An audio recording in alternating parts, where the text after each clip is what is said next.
ధ్యానం ద్వారా సోదరభావం, ప్రేమ, మంచి ఆలోచనలు అలవర్చుకుని శాంతియుత సమాజాన్ని స్థాపించవచ్చని, ధ్యానం మనిషిలోని అవలక్షణాలను తొలగించి శుద్ధి చేస్తుందని విజయవాడ ప్రజాపిత బ్రహ్మకుమారిస్ ఈశ్వరీయ విశ్వవిద్యాలయం విజయవాడ సీతారాంపురం ఇన్ఛార్జ్ రాజయోగిని భారతీ బ్రహ్మకుమారి తెలిపారు.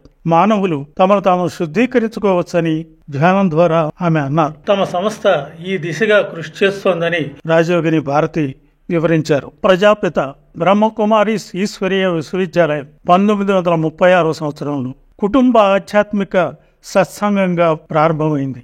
ఈ చిన్ని ఆధ్యాత్మిక కుటుంబం ఇంతింతై వటుడింతై అన్న చందంగా నేడు 100 దేశాల్లో 1000కు పైగా శాఖలతో ఆధ్యాత్మిక సేవ, మానవీయ విలువలతో కూడిన సమాజ స్థాపనకు కృషి చేస్తుంది. మన దేశంలో బ్రహ్మకుమారిస్ కేంద్ర కార్యాలయం రాజస్థాన్ రాష్ట్రంలోని మౌంట్ అబూలో ఉంది. బ్రహ్మకుమారిస్ యునైటెడ్ నేషన్స్ ఆర్గనైజేషన్ యుఎన్ఓకు అనుబంధంగా ఎన్జిఓగా కలిసి పనిచేస్తోంది. అంతేకాక యూనిసెఫ్ మరియు ఎకోసోక్ వంటి అంతర్జాతీయ సంస్థలతో సంప్రదింపులు జరిపే హోదాను కూడా కలిగి ఉండటం విశేషం. యూనివర్సిటీ గ్రాంట్స్ కమిషన్ మరియు ఎన్సిఈఆర్టీ ప్రభుత్వ, ప్రైవేట్ రంగ సంస్థలతో కలిసి బ్రహ్మకుమారిస్ పనిచేయడం విశేషం. ప్రపంచవ్యాప్తంగా 150 దేశాల్లో ప్రజల జీవన విధానాల సామాజిక మార్పుకు, కుటుంబ సంక్షేమానికి అరివళ కృషి చేస్తోంది. బ్రహ్మకుమారిస్ శాంతియుత జీవనానికి, సాంఘిక స్పృహ, సాధికారత మరియు గౌరవప్రదమైన జీవనానికి మరియు స్వేచ్ఛాయుతంగా జీవించడానికి కావలసిన వాతావరణాన్ని సృష్టించి ప్రజల్లో మార్పు తీసుకుని రావడమే సంస్థ ధ్యేయమని బ్రహ్మకుమారిస్ తెలిపారు. పౌరుల స్వయం సాధికారతకు బ్రహ్మకుమారిస్ ప్రాధాన్యతనిస్తుంది. విలువలు కలిగిన జీవితం, సమాజంలో గౌరవప్రదంగా జీవించాలనేది బ్రహ్మకుమారిస్ సిద్ధాంతం. ప్రతి జీవి ఆత్మతో కూడిన శరీరాన్ని కలిగి ఉంటారని వీరి అభిప్రాయం. ఆత్మ మాత్రమే నిజమైన వ్యక్తి అని వీరు బోధిస్తారు.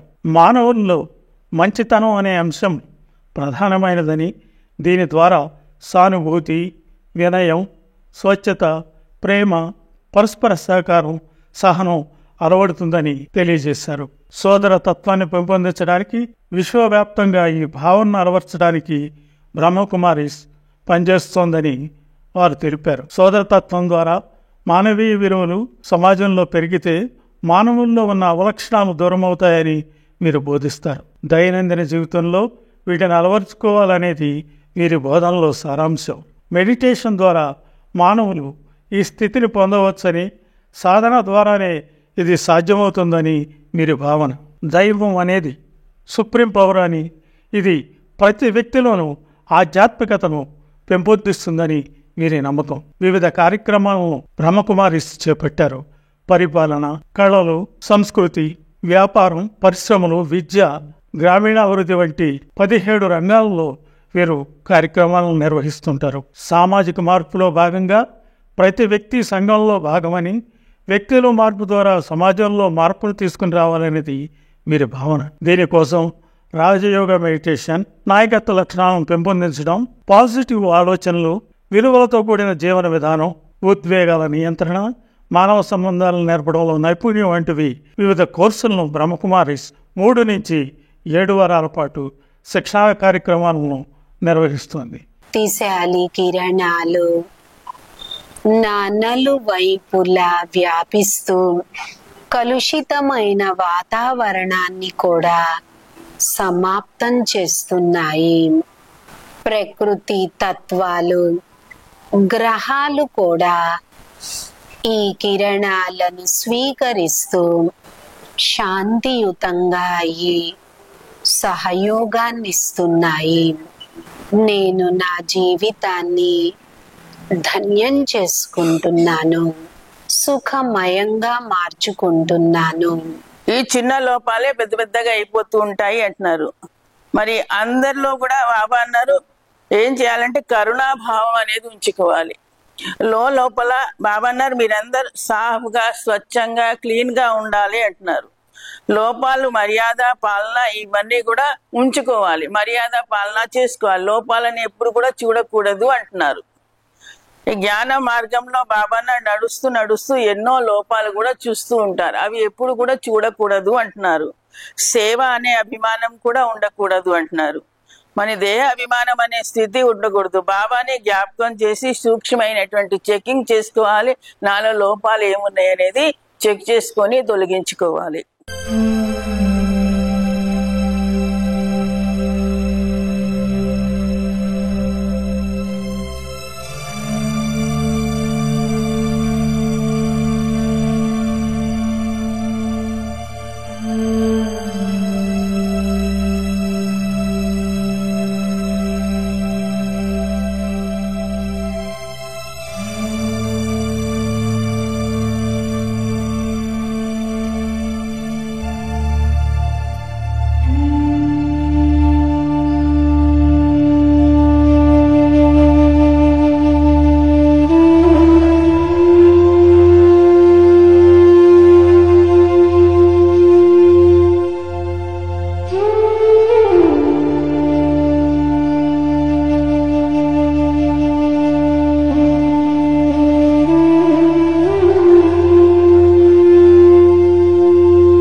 D1 ప్రేక్షకులకు నమస్కారం. ఆధ్యాత్మికత కార్యక్రమంలో భాగంగా ఈ రోజు ప్రజాపిత బ్రహ్మకుమారి ఈశ్వరీయ విశ్వవిద్యాలయంలో ఉన్నాము. బ్రహ్మకుమారిలు ఒక సరికొత్త జీవన విధానం, ఈర్ష్యా ద్వేషాలను జయించడం, పాజిటివ్ థింకింగ్ ని అలవరుచుకోవటం, సమాజంలో శాంతి స్థాపించడం వాళ్ళ ముఖ్య అంశాలుగా చెప్తున్నారు. ఇప్పుడు మన దగ్గర రాజయోగిని భారతి బ్రహ్మకుమారి ఉన్నారు. నమస్కారం. నమస్తే సార్. అమ్మ భారతి గారు, ఈ బ్రహ్మకుమారి సమాజాన్ని ఎవరు ఎప్పుడు స్థాపించారో కొంచెం వివరిస్తారా? ఓం శాంతి. ఇది ప్రజాపిత బ్రహ్మకుమారి ఈశ్వరీయ విశ్వవిద్యాలయము 1936 పాకిస్తాన్ సింధ్ హైదరాబాద్ లో స్థాపించబడినటువంటి సంస్థ. దాదా లేఖరాజు ఒక వజ్రాల వ్యాపారి, ఆయనకి వైష్ణవ్ భక్తుడు. అతని 60 సంవత్సరాల వయసులో అనేక దివ్యమైన సాక్షాత్కారాలు జరిగాయి. స్వయంగా నిరాకార పరంపిత పరమాత్ముడే తన యొక్క దివ్య స్వరూపాన్ని సాక్షాత్కారం చేయించి బ్రహ్మాండంలో ఉన్న భగవంతుడు ఎవరి శరీరంలోనైతే ప్రవేశించారో వారికి ప్రజాపిత బ్రహ్మ అని నామకరణం చేశారు. కాబట్టి దీని యొక్క ముఖ్యమైనటువంటి స్థాపకులు స్వయంగా నిరాకార భగవంతుడు శివుడు. 1936 పాకిస్తాన్ సింధ్ హైదరాబాద్ లో స్థాపించబడినటువంటి ఆధ్యాత్మిక విశ్వవిద్యాలయం. బ్రహ్మకుమారి ఏ మత విశ్వాసాలను పాటిస్తారు? మీ సిద్ధాంతాలు ఏమిటో వివరిస్తారమ్మా? ప్రజాపిత బ్రహ్మకుమారి ఈశ్వరీయ విశ్వవిద్యాలయము ఒక మతానికి కానీ ఒక కులానికి సంబంధించింది కాదు, అందరికీ సంబంధించినటువంటి విశ్వవిద్యాలయము. ఎందుకంటే స్వయంగా భగవంతుడు నిరాకార జ్యోతిర్బిందు స్వరూపుడు, సర్వాత్మలకు తండ్రి. అందరూ భగవంతుణ్ణి నిరాకారము జ్యోతి స్వరూపంలోనే ఆరాధిస్తారు. మనందరికీ తెలుసు మన యొక్క అసలైనటువంటి ఓంకారం నిరాకారమే అసలైన భగవంతుడు అని తెలుసు. ఆ ఓంకారమైన నిరాకార భగవంతుణ్ణే అందరూ వారి వారి భాషల్లో వారి వారి ప్రేమానుసారంగా భగవంతుణ్ణి జ్ఞాపకం చేస్తూ ఉంటారు. ఆ నిరాకారుడైన పరమాత్ముడు మనందరికీ తండ్రి, మనమందరము వారి పిల్లలము. భగవంతుడితో మనకి ఎప్పటి నుంచో అనుసంధానమైన సంబంధం ఉంది. కానీ స్వయంగా భగవంతుడి సృష్టి పైన అవతరించి ఏ విధంగా తనతో సంబంధాన్ని ఏర్పరచుకోవాలి అనేది విశేషంగా తెలియచేస్తారు. కాబట్టి ఇది ఒక మతానికి, కులానికి, వయోవర్గానికి, వయస్సుకి సంబంధించింది కాదు. అన్ని రకాల వాళ్ళు ఈ విశ్వవిద్యాలయంలో వచ్చి విద్య నేర్చుకుంటారు. ఇక్కడ నేర్పించే రాజయోగ మెడిటేషన్ కూడా అందరూ నేర్చుకుంటారు. ఎందుకంటే ఈ విశ్వవిద్యాలయము దేశ విదేశాలలో, ప్రపంచ వ్యాప్తంగా విదేశాలలో కూడా 140 దేశాలలో ఉంది. భారతదేశంలో కూడా 6000 శాఖలు పైగా విస్తరింపబడి ఉంది. కాబట్టి ఇది అందరికీ సంబంధించినటువంటి ఏకైక విశ్వవిద్యాలయము. ఈ బ్రహ్మకుమారి పూజా పద్ధతులు ఎలా ఉంటాయి, ఆచరించే సిద్ధాంతాలు, జీవన విధానం గురించి వివరిస్తారా? బ్రహ్మకుమారి ఈశ్వరీయ విశ్వవిద్యాలయంలో పూజ, ఆరాధనలు ఇవన్నీ చేస్తాం, చెయ్యమని కాదు, కానీ వాటి యొక్క ఆధ్యాత్మిక అర్థాన్ని తెలుసుకొని జరుపుతారు. ఇక్కడ పూజించటము అంటే కేవలం మనం కుంకుమ పసుపు పుష్పాలు వేసి పూజించటం అనుకుంటాం, కానీ విగ్రహం ముందు కూర్చుంటాం కూర్చునేటప్పుడు, కానీ మనసులో ఎవరెవరో గుర్తొస్తే భగవంతుడి పైన మనసుని ఏకాగ్రం చేసుకున్నట్లు కాదు. ఇక్కడ నేర్పే విధానం ఏంటి అంటే, మనం పూజ చేయటం అంటే దీపారాధన వెలిగిస్తాం, విగ్రహం ముందు కూర్చుంటాం, పూజ చేస్తాం, కానీ దీపారాధన అంటే దీపాన్ని ఆరాధించటము. ఆ జ్యోతిర్బిందు స్వరూపుడు పరంజ్యోతి మహాజ్యోతి అయినటువంటి భగవంతుణ్ణి ప్రేమపూర్వకంగా మనస్ఫూర్తిగా ఆరాధించండి అని తెలియచేయబడేదే దీపారాధన. అది అసలైనటువంటి మీనింగ్, దీపారాధన యొక్క అర్థం.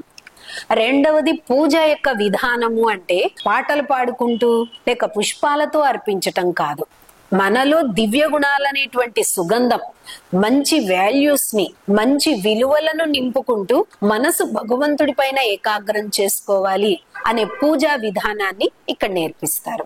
ఇక్కడ నేర్పించేటువంటి ఈ విధానంతో ఏంటి అంటే, కేవలం భగవంతుడి మహిమ చేయటం కాదు, ఆయన చిత్రాన్ని చూడటం కాదు, భగవంతుల్లో ఉన్న చరిత్రల్ని కూడా మన జీవితంలో ఎలా తీసుకురావచ్చు అనేది కూడా విశేషంగా ఈ పూజా విధానంలో, దీపారాధన విధానంలో నేర్పిస్తారన్నమాట.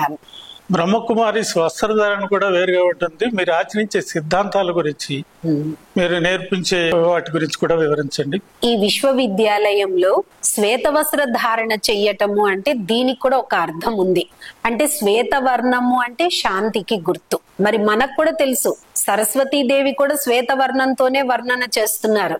శ్వేత వస్త్రధారిణి అని సరస్వతీదేవిని కూడా మనం వర్ణించాము.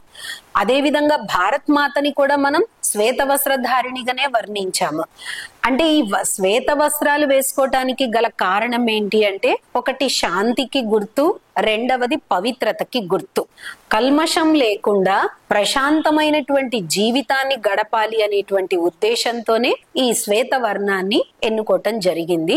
రెండవది, ఈ విశ్వవిద్యాలయంలో ఎవరైతే తమ జీవితాన్ని భగవంతుడి కోసం సమర్పితం చేసుకున్న వారే శ్వేత వస్త్రాలు ధరిస్తారు. రెగ్యులర్ గా వచ్చేటువంటి వాళ్ళు మాత్రం సివిల్ డ్రెస్ లోనే ఉంటారు. అంటే ఈ శ్వేత వర్ణం అనేది ఒక గౌరవానికి గుర్తు, ఒక పవిత్రతకి గుర్తు, శాంతికి గుర్తు. నెక్స్ట్ ఇక్కడ విధానం ఎలా ఉంటుంది అంటే, లైఫ్ స్టైల్ ఎలా ఉంటుంది అంటే, ఇంతకు ముందు మన జీవితంలో ఎప్పుడో రాత్రి పడుకోవటం, 11ంటికి 12ంటికి ఎప్పుడో పడుకోవటం. కానీ విశ్వవిద్యాలయంలో మేం చేసే సాధన ఏంటి అంటే, రాత్రి 10-10:30 కల్లా నిద్రపోతాం. పడుకునేటప్పుడు కూడా రోజంతటి దినచర్య భగవంతుణ్ణి సన్ముఖంగా ఉంచుకొని, ఈ రోజు మాలో ఈ ఫాల్ట్ జరిగింది, ఈ మంచి చేశాము, రేపటి నుంచి ఈ ఫాల్ట్ జరగకుండా మేము జాగ్రత్త వహిస్తాము అని భగవంతుడికి ప్రేమపూర్వకంగా చెప్పి గుడ్ నైట్ చెప్పి పడుకుంటాము. ఎర్లీ మార్నింగ్ బ్రహ్మ ముహూర్తం 3:30 కల్లా. బ్రహ్మ ముహూర్తం అనేది మన అందరి పూర్వీకులు పాటించేది. ఒకప్పుడు పిల్లలకి కూడా బ్రహ్మ ముహూర్తంలో లేపి చదివించేవారు. ఆ సమయంలో చదువుకుంటే జ్ఞాపక శక్తి బాగుంటుంది అని. ఇంకొకటి, ప్రకృతిలో కూడా పాజిటివ్ ఎనర్జీ వస్తుంది, మంచి ఆక్సిజన్ రిలీజ్ అవుతుంది. మూడవది, నిద్ర నుంచి మనం లెగుస్తాం కాబట్టి బ్రెయిన్ కూడా చాలా ప్రశాంతంగా ఉంటుంది, పాజిటివ్ కణాలు ఉత్పన్నం అవుతాయి. బ్రెయిన్ లో కూడా, బాడీలో కూడా మంచి పాజిటివ్ సెల్స్ ఉత్పన్నం అవుతాయి. దీనివల్ల ఏమవుతుంది అంటే, మన మనసుని ఈజీగా ఏకాగ్రం చేసుకోగలుగుతాం. కాబట్టి మేము ప్రతిరోజు అమృత వేళలో బ్రహ్మ ముహూర్తం సమయంలో కంపల్సరీ 3:30కి లెగిసి కాలకృత్యాలు తీర్చుకొని 4 నుంచి 4:45 వరకు మేము రాజయోగ మెడిటేషన్ చేస్తూ, ఒకటి సెల్ఫ్ కోసము, రెండవది ప్రకృతి కోసము, మూడవది విశ్వంలో ఉన్నటువంటి అందరి మానవాళికి లోక కళ్యాణం జరగాలి, అందరూ సుఖ సంతోషాలతో ఆరోగ్యంగా ఉండాలి అనేటువంటి దృక్పథంతో అందరము 45 నిమిషాలు రాజయోగ మెడిటేషన్ చేస్తాము. అది కంపల్సరీ మా జీవన విధానంలో ఫస్ట్ నియమం. ఆ తర్వాత రెండో పద్ధతి ఏంటి అంటే, భగవంతుడు చెప్పినటువంటి మహావాక్యాలు, సత్సంగం. భగవంతుడితో రోజు మనకి సత్సంగం ఉండాలి. ఎందుకంటే భగవంతుడితో సత్సంగం ఉన్నట్లయితే భగవంతుడిలో ఉన్నటువంటి క్వాలిటీస్ అన్ని మనలో కూడా ఏర్పడాలి. భగవంతుడితో ఇక్కడ కోరికలతో జ్ఞాపకం చేయటం ఉండదు, కానీ ఆయనలో ఉన్నటువంటి గుడ్ క్వాలిటీస్ ని నేను కూడా డెవలప్ చేసుకోవాలి అనే ఉద్దేశం. ఎందుకంటే సత్సంగం యొక్క పవర్ ఎంత అంటే తపస్య శక్తి పవర్ కంటే కూడా సత్సంగం యొక్క పవర్ చాలా గొప్పది. అందుకని ఇక్కడ ప్రతిరోజు మార్నింగ్ ఈవినింగ్ ఉదయం 6:30 నుంచి 8 వరకు, సాయంత్రం 6:30 నుంచి 8 వరకు మెడిటేషన్ చేస్తూ మరియు భగవంతుని యొక్క మహావాక్యాలు అంటే గీతలో ఉన్నటువంటి యథార్థమైనటువంటి రహస్యాలని మురళి అంటారు. భగవంతుని మహావాక్యాలు. మా head office mount Abu Rajasthan, అక్కడి నుండి ఆ మహావాక్యాలు వస్తాయి. వాటిని వినటానికి ఎంతో మంది విద్యార్థులు అంటే ఇక్కడికి వచ్చేటువంటి నేర్చుకొని తమ జీవితాన్ని పరివర్తన చేసుకున్నటువంటి వారు ప్రతిరోజు ఇక్కడ నేర్చుకుంటారు. వాళ్ళ క్షేత్రంలో వాళ్ళు చేసేటువంటి కార్యంలో కూడా దీన్ని ఉపయోగించుకుంటూ వాళ్ళ జీవితంలో వచ్చే సమస్యల్ని కూడా ఎదుర్కొంటూ ప్రశాంతమైన జీవితాన్ని గడుపుకునే విధానం ప్రతిరోజు ఒక 1 అవర్ ఉపన్యాసం ఉంటుందన్నమాట. ఈ 2 కంపల్సరీ. ఆ తర్వాత ఇంకా మా దినచర్యలో రోజు చాలా కార్యాలు చేస్తాము. స్కూల్స్ లలో కూడా వెళ్ళి పిల్లలకి వాల్యూస్ గురించి, మోరల్ వాల్యూస్, ఒకప్పుడు స్కూల్లో మోరల్ వాల్యూస్ సబ్జెక్ట్ ఉండేది, కానీ ఈ రోజుల్లో మోరల్ వాల్యూస్ సబ్జెక్ట్ కూడా ఉండట్లేదు. పిల్లలకి ఎలా వాల్యూస్ ని పెంచాలి, టీచర్ ని ఎలా గౌరవించాలి, తోటి వారితో ఎలా ప్రేమ ఉండాలి, తనకంటే చిన్నవారితో ఎలా స్నేహంగా ఉండాలి అనే విషయాల గురించి కూడా క్లాసెస్ లో వెళ్ళి చెప్తాము. తర్వాత బ్యాంకుల్లో కూడా వెళ్ళి SML course, self management leadership, ఎవరికి వాళ్ళు స్వయం పైన ఎలా మేనేజ్ చేసుకుంటూ వర్క్ లోడ్ ని ఎలా కంట్రోల్ చేసుకోవచ్చు అనే విషయాల్ని అనేక స్థానాల్లో వెళ్ళి కూడా తెలియచేయటం జరుగుతూ ఉంటుంది. అలా విశ్వవిద్యాలయము ఇవే కాకుండా అనేక రకాలుగా సేవా కార్యక్రమాల్ని జరుపుతూ ఉంటుంది. రీసెంట్ గా మొన్న వరద వచ్చినప్పుడు కూడా సోషల్ సేవ పరంగా మేము చాలా మందికి దానం చెయ్యటం, వస్త్రదానము, అన్నం దానం చెయ్యటం, ఆ కార్యం కూడా చెయ్యటం జరిగింది. అలా స్థూలంగా సూక్ష్మంగా విశ్వవిద్యాలయము అన్ని రకాలుగా ఫిజికల్ గా, మెంటల్ గా, భౌతికంగా కూడా అనేక సేవలు చేయబడుతూ ఉందన్నమాట. ఈ బ్రహ్మకుమారీస్ లో స్త్రీలే నాయకత్వం వహిస్తారు. ఇది స్త్రీవాద సంస్థ అండ్ ఫెమినిస్టులు వీళ్ళంతా అనేది కొంతమంది బయట వింటుంటాం. దాని గురించి మీ సమాధానం చెప్పండి. ఇది ప్రజాపిత బ్రహ్మకుమారి ఈశ్వరీయ విశ్వవిద్యాలయము అనగానే సహజంగా అందరికీ అదే ఆలోచన, స్త్రీలే నడిపిస్తారు అని. నిజంగా చెప్పాలి అంటే ఈ ప్రపంచంలో ఒక రకంగా చూడాలి అంటే స్త్రీ శక్తి అన్నింటికంటే గొప్ప శక్తి. ఒక ఇల్లు బాగుంది అంటే ఇల్లాలిని చూస్తే ఇల్లు బాగుంటుంది. అంటే ఆ ఇల్లుని చూసామనుకోండి, ఆ ఇల్లాలి ఎంత మంచిది అనేది తెలుస్తుంది. మనం కూడా మహిమ చేసేటప్పుడు మాతృదేవో భవ, పితృదేవో భవ అంటాం. అంటే అక్కడ తల్లిని, ఒక స్త్రీని మనం ముందుంచాము. సృష్టికి మూలం స్త్రీ కాబట్టి, సృష్టికి మూలం స్త్రీ కాబట్టి అందుకోసమే మనం మహిమ చేసేటప్పుడు కూడా మాతృదేవో భవ, పితృదేవో భవ. మనం కూడా చూడండి, ఈ దేశాన్ని కూడా భారత మాత అన్నాం మనం. అమెరికా ఇంకా వేరే ఏ దేశాలను కూడా తల్లితో పోల్చలేదు. భారతదేశాన్ని భారత్ మాతగా మనం పరిగణించాము. ఎందుకంటే స్త్రీలో ఉన్నటువంటి సహనము, ఓర్పు మిగతా వారిలో ఉండదు. స్త్రీలో ఎంతో శక్తి ఉంటుంది. ఒక ఇంటినేంటి, ఒక మొత్తం ప్రపంచాన్ని కూడా నడిపించగలే శక్తి స్త్రీలో ఉంది. అయితే మన భారతదేశంలో కూడా నదుల పేర్లు కూడా స్త్రీల పేర్లే ఉన్నాయి. గంగా, యమున, కృష్ణ, కావేరి, నర్మద అన్ని స్త్రీల పేర్లే ఉన్నాయి. అయితే ఒకప్పుడు స్త్రీకి ఉన్నంత విలువ ఎంతైతే ఉండాలో అంత రాను విలువ కూడా తగ్గిపోయింది. మన పురాణాలలో కూడా చెప్పారు, ఎక్కడ స్త్రీకి గౌరవం ఉంటుందో అక్కడే పూజింపబడతారు దేవతలు. కానీ మనం చూస్తున్నాం ప్రస్తుత వాతావరణంలో, అంటే ఈ విశ్వవిద్యాలయము 1936లో స్థాపించినప్పుడు ఆ సమయంలో స్త్రీలకు అంత విలువ లేదు. స్త్రీ అంటే 4 గోడల్లోనే ఉండాలి. మనందరికీ తెలిసిందే, ఒకప్పుడు స్త్రీ ముందు రంగంలో రాకూడదు, 4 గోడల్లో వెనకే ఉండాలి, ముందుకు రాకూడదు, ఒక బానిసగా జీవించారు. అంటే అలాంటి పురాణాలు మనకి నేర్పించాయి. స్త్రీ పూజలు చెయ్యకూడదు, దేవాలయానికి వెళ్ళకూడదు, ఇంట్లోనే చెయ్యాలి, మగవాళ్లే చెయ్యాలి అనేటువంటి ఒక భావనలు. కానీ అటువంటి సమయంలో స్వయంగా భగవంతుడు కూడా స్త్రీ శక్తి ద్వారానే ప్రపంచ పరివర్తన చేసే కార్యాన్ని నిర్వహిస్తున్నారు. అంటే పురుషులు చెయ్యరని కాదు, చేస్తారు. కానీ స్త్రీలో ఉన్నటువంటి సహనము, ఓర్పు పిల్లల్లో ఉండదు, పురుషుల్లో ఉండదు. అందుకని స్త్రీ శక్తి ద్వారానే పరమాత్ముడు ఈ ప్రపంచాన్ని పరివర్తన చేసేటువంటి కార్యాన్ని చేపట్టారు. చూడండి, ఏదైనా 10 మందికి తెలియాలి అంటే అది స్త్రీల ద్వారా బాగా తెలిసిపోతుంది, నోటెడ్ అవుతుంది. అందుకనే భగవంతుడు కూడా స్త్రీ శక్తి ద్వారానే ఈ విశ్వవిద్యాలయాన్ని స్థాపించి ఒక విప్లవాత్మకమైనటువంటి కార్యాన్ని సృష్టించారు. అందుకనే దీనికి బ్రహ్మకుమారి ఈశ్వరీయ విశ్వవిద్యాలయము అన్నారు. అమ్మ భారత గారు, అయితే మీరు బ్రహ్మకుమారి ద్వారా స్త్రీ స్వేచ్ఛకి, స్త్రీవాదానికి కూడా పనిచేస్తారా? స్త్రీకి స్వేచ్ఛ విషయం గురించి కాదు ఇక్కడ చెప్పేది. స్త్రీకి కూడా కొన్ని పద్ధతులు ఉంటాయి, కొన్ని నియమాలు ఉంటాయి. పెద్దవాళ్ళు పెట్టినటువంటి నియమాల అనుసారంగా ఫాలో అవుతే ఆ స్త్రీ కూడా ముందుకెళ్ళగలుగుతుంది. అలాని స్త్రీ ఏమి పనికిరాదు, ఏమి చెయ్యలేదు అని అణగతొక్కటం కూడా కరెక్ట్ కాదు.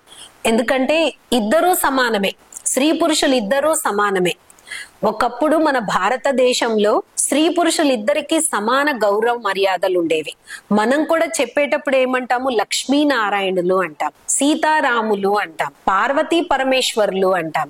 మరి అనాది నుండి మనం చూసుకున్నట్లయితే స్త్రీ శక్తికి గౌరవం ఉండే ఉంది. గౌరవం ఇప్పుడు ఇవ్వటం కాదు, అనాది నుండి ఉంది. కానీ ఈ మధ్య కాలంలో ఏమైపోయింది అంటే స్త్రీ అనేది ఒక బలహీనురాలు అనేటువంటి భావనలో ఉండటంతో ప్రపంచ పరిస్థితులు కూడా తారుమారు కావటం, స్త్రీ శక్తిని ఒక వ్యసనంగా వాడుకోవటం, ఒక వికారంగా వాడుకోవటంగా మారిపోయింది. కాబట్టి ప్రపంచం ఇంత దిగజారిపోయింది. కాబట్టి ఆ రకంగా దిగజారకుండా స్త్రీ కూడా ఒక శక్తివంతురాలే. పురుషుడు ఎంత శక్తివంతుడో స్త్రీ కూడా అంతే శక్తివంతురాలు. సమాన భావం కల్పించడానికి సమాన మీ సంస్థ కృషి చేస్తుంది. ఇద్దరూ సమానమే. చూడండి, ఈ రోజుల్లో అమ్మాయి పుడుతుంది అంటే ఇష్టపడట్లేదు ఎవరు, అబ్బాయే అన్ని చేయగలుగుతాడు. కానీ అలా ఏమీ లేదు. అలా ఎప్పుడు కూడా ఏ తల్లి తండ్రి కూడా మీ పిల్లలను ఆ భావంతో చూడకండి. అమ్మాయి అయినా అబ్బాయి అయినా ఎవరైనా ఈక్వలే. ఇద్దరిని సమానంగా పెంచండి. ఇద్దరు మంచి మార్గంలో వెళ్తారు, మంచి పురుషులుగా, మంచి వ్యక్తులుగా తయారయ్యి ఒక గొప్ప తల్లి తండ్రి పేరును ప్రత్యక్షం చేయగలరు అనే ఉద్దేశంతోనే స్త్రీల యొక్క ఆధ్వర్యంలో నడిచేటువంటి ఏకైక సంస్థ అన్నమాట ఇది. అమ్మా భారత గారు, ప్రస్తుత సమాజం అశాంతిగా, సహనం లేని వ్యక్తుల మధ్య మానవీయ విలువలన్నీ నాశనం అయ్యి చాలా దిగజారుడుగా, దాని గురించి సమాజానికి మీరు ఇచ్చే సలహా ఏమిటి? మీరు చేసే కృషి ఏమిటి? ఆ దిశగా బ్రహ్మకుమారి చేసే కృషి ఏమిటో కొంచెం చెప్తారా? ప్రస్తుత సమయాన్ని మనం చూసుకున్నట్లయితే ప్రతి ఒక్కరు మానవాళికి కావాల్సింది ఏంటి అంటే ఒక ఆధ్యాత్మిక విధానాన్ని అలవర్చుకోవటం చాలా అవసరం. ఒకప్పుడు జీవన విధానానికి ఇప్పటి జీవన విధానానికి చాలా తేడా వచ్చేసింది. ఒకప్పుడు ఇంట్లో తల్లి తండ్రి పిల్లలకి ఒక మహనీయుల చరిత్రలో లేకుంటే ఒక రామాయణము, భారతమో, భాగవతమో ఏవో నేర్పించేవారు నాయనమ్మలు, అమ్మమ్మలు ఉంటే. కానీ ఇప్పుడు లైఫ్ స్టైల్ ఎలా అయిపోయింది అంటే ఫలానా హీరో లాగా కావాలి, ఫలానా హీరోయిన్ గా కావాలి, ఫలానా వాళ్ళలా కావాలి, ఇలా కావాలి అనేటువంటి తల్లి తండ్రి చిన్నప్పటి నుంచే పిల్లలకి ప్రోత్సహిస్తున్నారు. రెండవది, స్కూల్ కి వెళ్ళినప్పుడు పిల్లలకు కూడా చదువుకునేటువంటి సమయంలో పోటీ పడే మనస్తత్వాన్ని నేర్పిస్తున్నారు. ప్రస్తుత సమయం పేరెంట్స్ విశేషంగా చెప్పాలంటే ఫలానా పిల్లోడికి ఇన్ని మార్కులు వచ్చినాయి, నువ్వు కూడా తెచ్చుకోవాల్సిందే కంపల్సరీ. దాంతో పిల్లలు ఏమైపోతుంది, నేటి యువత టెన్షన్ లో వచ్చేస్తున్నారు. మీకోసం మేము ఇంత డబ్బులు ఖర్చు పెడుతున్నాం, మీరు చదవనే చదవరు, మార్కులే రావట్లేదు అని అడుగుతారు. కానీ ఎవరి కెపాసిటీ వాళ్ళది వేరు ఉంటుంది అనేది ప్రతి ఒక్కరు గ్రహించాల్సిన విషయం. ఎందుకంటే వాళ్ళకి 95 వచ్చినాయి అంటే వీళ్ళకి కూడా 95 రావాలని మనం ఎప్పుడూ అనుకోకూడదు. వాళ్ళని ఎంకరేజ్ చెయ్యండి, ప్రోత్సహించండి. అంతేకాని నువ్వు చదవు, నువ్వు ఇంతేరా, నీకు మార్కులు రావు అన్నామనుకోండి, అవి వాళ్ళకి శాపాల్లాగా మారిపోతాయి.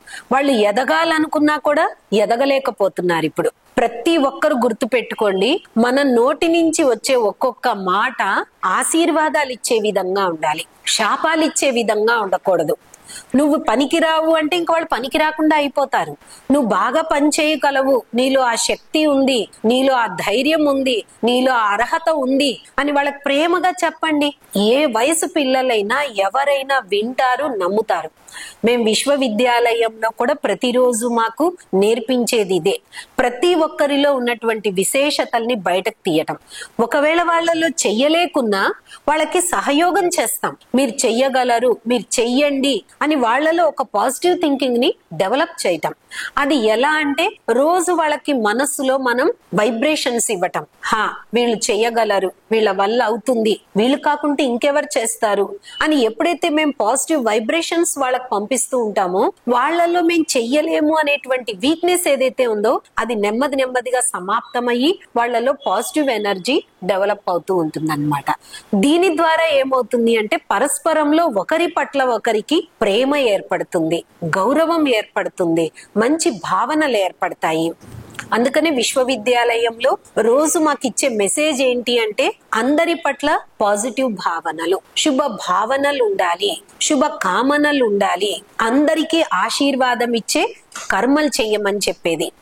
మనం ఏదైతే కార్యం చేస్తామో అది ప్రేమపూర్వకంగా చేశామనుకోండి, ఎదుటి వారికి సంతోషం కలుగుతుంది, ఆ సంతోషమే ఆశీర్వాదం. కానీ ఈ రోజుల్లో సమాజం ఎలా ఉంది అంటే నాకు పేరు కావాలి, నేను చేస్తున్నాను కాబట్టి నన్ను ముందుంచాలి అనేటువంటి భావనలు ఉండటంతో పరస్పరంలో ఘర్షణలు బయలుదేరుతున్నాయి.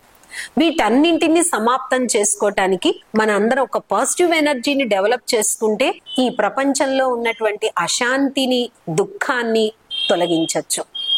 ప్రజాపిత బ్రహ్మకుమారి ఈశ్వరి విశ్వవిద్యాలయం గురించి, బ్రహ్మకుమారుల యొక్క చేస్తున్న సమాజ సేవ, ఇతర విషయాల గురించి ఎంతో కూలంకషంగా చెప్పారు. సోదరి భారతి గారు, మీకు నమస్కారం. చాలా నమస్తే అండి. ఓం శాంతి. నా పేరు డాక్టర్ ఎం గురుమూర్తి. ప్రజాపిత బ్రహ్మకుమారి ఈశ్వరి విశ్వవిద్యాలయంలో గత 27 సంవత్సరాల నుంచి నేను విద్యార్థిగా రాజయోగ అభ్యాసాన్ని చేస్తున్నాను. నేను, నాతో పాటు నా శ్రీమతి, మా యుగల్ కూడా గత 27 సంవత్సరాలుగా ఈ సంస్థతో ఎన్నో రకాలైన అనుబంధాలు, అనుభూతులు పొందుతూ ఉన్నాము. మన సమస్యల్ని ఎటువంటి ప్రయాస లేకుండా ఎలా అధిగమించాలి, ఈ జీవితంలో మనం నెగిటివ్ టు పాజిటివ్ అంటే పతితుల నుంచి పావనంగా అంటే పవిత్ర జీవితం ఎట్లా గడుపుతూ ఈ పవిత్ర జీవితాన్ని గడుపుతున్న మన యొక్క దీన్ని మన యొక్క గుణాల్లోని, శక్తుల్లోని, కర్మల్లోని మనం చేసే నిత్య జీవితంలో మనం చేసే ఎన్నో పనుల్లో దాన్ని రిఫ్లెక్షన్ని, దాని ఇంపాక్ట్ని మనం వేరే వాళ్ళకి కలిగించడమే ఈ ఉద్దేశము. ఈ జీవితంలో ఉంటూ కూడా ఎన్నో రకాలైన సుఖానుభూతుల్ని, సుఖము, శాంతి, పవిత్రత జీవితాన్ని గడుపుతూ పరమాత్మ స్మృతిలో అంతిమంలో ఈ శరీరాన్ని వదిలేయడమే ఈ యొక్క రాజయోగ అభ్యాసం యొక్క ముఖ్య ఉద్దేశం. ఓం శాంతి. ఈ శరీరం పేరు ఓకుళ. నేను ఈ రాజయోగ అభ్యాసము 26 సంవత్సరాలు పూర్తి చేశాను. కానీ ఇక్కడికి వచ్చిన తర్వాత ఒక తేలిక అనుభూతి, శాంతి యొక్క అనుభూతి, పరిస్థితిని ఏ విధంగా ఫేస్ చేసి ఈజీగా దాన్ని సాల్వ్ చేసుకోవాలనేది నేను ఇక్కడ నేర్చుకున్నాను. ఓం శాంతి. ओम शांति। मेरा नाम है तेजस ओझा। आत्मा के बारे में बताओ। आत्मा यहाँ रहती है। ఓం శాంతి. నా పేరు చంద్రశేఖర్. ప్రజాపిత బ్రహ్మకుమారి ఈశ్వరి విశ్వవిద్యాలయానికి నేను ఇప్పటి వరకు వస్తూ ఉన్న సమయం 6 సంవత్సరాలు. చదువుకునే టైంలోనే మత్తు వ్యసనాలకి బానిస అయి ఉన్నాను. కుటుంబీకుల మధ్య ప్రేమ సరిగ్గా దొరికేది కాదు. జీవితంలో వ్యసనాలని నేను ఎందుకు మారాలి అనే థాట్తో ఉండేవాడిని. లైఫ్ని లీడ్ చేయడానికి చాలా భయపడేవాడిని. ఆ సమయంలో ఇక్కడ ఈ సత్సంగానికి వచ్చే ఒక అతను తన పరిచయాన్ని, పరమాత్ముడి పరిచయాన్ని వేరే వాళ్ళకి తెలియజేస్తుండగా విన్నాను. వారి ద్వారా నేను ఇక్కడికి వచ్చాను. ఇక్కడికి వచ్చిన తర్వాత జీవితంలో వ్యసనాలను ఎందుకు మానాలో నేను తెలుసుకున్నాను.